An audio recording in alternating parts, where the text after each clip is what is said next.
तक कर लिया था मैंने, आपको 45 डिग्री से वहाँ तक पहुँचने का बता दिया, लेकिन हम यहाँ तक पहुँचे और हमें पहुँचना है यहाँ तक, पहुँचना है यहाँ तक। तो हम क्या कर सकते हैं, हम ये वाली लाइन ले सकते हैं। मैंने आपको बताया था कि हम या तो ये लाइन लेंगे या ये लाइन लेंगे या फिर ये।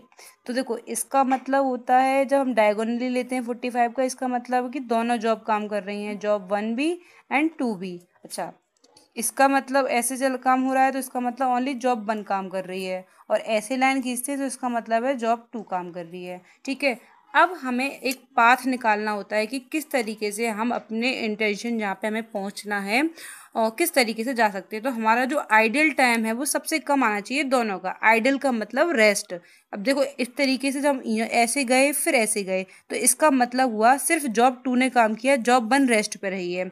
तो हमने ये अपना टाइम निकाल लिया, मतलब दोनों का जो भी था। इधर हमने जो काम किया इधर भी हमारा जो है जॉब 2 काम कर रही थी, 1 रेस्ट पे थी, फिर ऐसे गए, इसका मतलब दोनों काम कर रहे हैं। अब थोड़ा सा इधर से इधर गए हैं जब हम, इसका मतलब है जॉब 2 रेस्ट पर है, जॉब 1 ने ही काम किया है। यहाँ से जॉब 1 ही तो चल रही है, जॉब 1 इस तरीके से चलती है हॉरिजॉन्टली। ओके, तो हम अपने डेस्टिनेशन पॉइंट पर पहुँच गए। तो हम इधर नाम देते हैं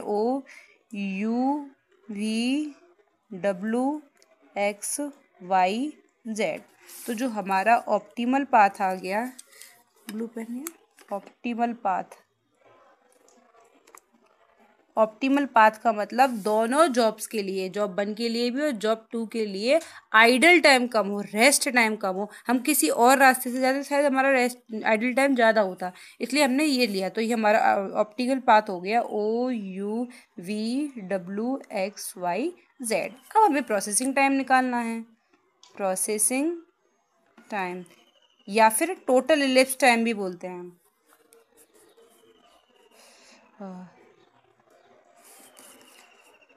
total elapsed time is equal to होता है आपका processing time of job first, किसी भी एक जॉब को कंसीडर कर लो, plus ideal time of job first. तो जो प्रोसेसिंग टाइम होता है, माफ कीजिएगा, प्रोसेसिंग टाइम और इलिप्स टाइम दोनों ही अलग अलग होते हैं। प्रोसेसिंग टाइम जो हुआ होता है वो हमें गिवन होता है, ये दोनों के लिए जॉब 1 का प्रोसेसिंग टाइम गिवन है, ये 17 घंटे, और जॉब 2 का जो 20 घंटे, मतलब कि ये प्रोसेसिंग टाइम हमें गिवन हुआ है। हमें निकालना होता है टोटल इलिप्स टाइम, यानी कि पूरा काम में कितना टाइम खर्च हुआ। तो हम क्या कर दें, किसी भी एक जॉब को कंसीडर कर लो, फॉर्मूला भी मैंने कल लिखाया था, उसमें आपको लिखाया था टोटल इलिप्स टाइम निकालने के लिए processing time of job first plus idle time of job first है, या फिर हम कर सकते हैं processing time of job second plus idle time of job second. हम एक को कंसीडर करें, जॉब फर्स्ट को, तो जॉब फर्स्ट का प्रोसेसिंग टाइम कितना है आपका 17 प्लस आइडियल टाइम कितना है, यानी कि कब कब जॉब फर्स्ट ने रेस्ट किया है। तो देखो ओ से यू तक तो दोनों ने काम किया, यू से वी तक गए तो सिर्फ जॉब 2 काम कर रही थी, जॉब 1 रेस्ट पे थी। अगर यो लाइन होती है तो इसका मतलब है जॉब 1 काम कर रही है। ठीक है, और अगर हमारा मैंने बता दिया ऐसे करते हैं तो जॉब दोनों काम कर रही होती है, ऐसे करते हैं तो इसका मतलब सिर्फ जॉब 1 काम कर रही है और जॉब 2 फ्री बैठी हुई है। इसी तरीके से ऐसी लाइन होती है तो इसका मतलब है जॉब 2 काम कर रही है, जॉब 1 फ्री बैठी हुई है। तो यहाँ से 3 से लेकर 5 तक जॉब 1 ने कुछ काम नहीं किया। तो आइडियल का मतलब होता है जहां उसने रेस्ट किया था, उसने 2 घंटे तो यहाँ रेस्ट कर लिया, प्लस यहाँ से यहाँ तक दोनों ने काम किया, फिर काम किया है 12 से, यहाँ से स्टार्ट हुई है ये, यहाँ से यहाँ तक, ये 12 पे नहीं गया था, ये 11 से आया था, 11 से लेकर 14 तक, 11 से लेकर 14 तक, ये 11 पे मिला है, 11 से लेकर 14 तक आपका फिर ये फ्री रहा था जॉब 1। तो 11 से 14 मतलब 3।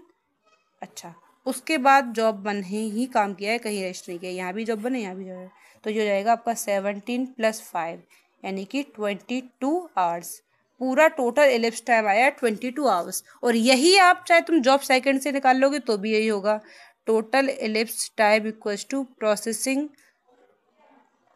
Time of job 2 plus ideal time of job 2। तो प्रोसेसिंग टाइम कितना था इसका 20, और रेस्ट कहाँ किया इसने, जॉब 2 ने बचाया तो यहाँ भी काम किया, यहाँ भी किया, यहाँ भी किया, यहाँ भी किया, यहाँ भी किया, बस यहाँ काम नहीं किया। मतलब कि आपने इसने कहाँ तक काम नहीं किया, 15 से लेकर 17 तक इसने काम नहीं किया, यानी कि 2 घंटे इसने काम नहीं किया। तो इसका आ गया 22 आवर्स, यानी कि दोनों ही बराबर किसी भी फॉर्मूले से कर लो। That's it. अगर आपके नहीं समझ में आया होगा तो आप इस वीडियो को एक बार और देखना। मैं इसको यूट्यूब पे अवेलेबल कराने वाली हूँ, इसको यूट्यूब पे अपलोड करने वाली हूँ, क्योंकि मैं अगर सारी वीडियो डिलीट कर दूँगी तो आपके पास कुछ बचेगा नहीं, इसलिए अब मैं अपलोड करूँगी यूट्यूब पे। ओके बच्चों, करना।